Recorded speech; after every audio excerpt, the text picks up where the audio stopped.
Có một sự thật ít người để ý mùa hè uống càng nhiều nước sai cách, cơ thể càng nhanh mệt. Rất nhiều người nghĩ chỉ cần uống đủ nước là được. Nhưng thực tế, mùa hè cơ thể mất nước và khoáng rất nhanh. Nếu chỉ uống ở nước đá lạnh sâu, nước ngọt, nước lọc thông thường, cơ thể vẫn có thể rơi vào trạng thái mệt, khô người, thiếu năng lượng.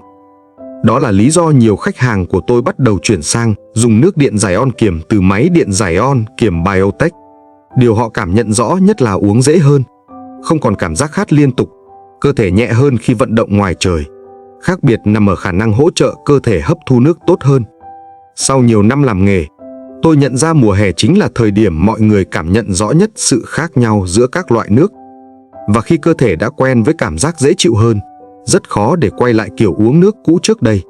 Nếu bạn muốn tìm hiểu vì sao nước điện giải ion kiềm được nhiều người quan tâm vào mùa hè, mình để thông tin ở phần bình luận nhé.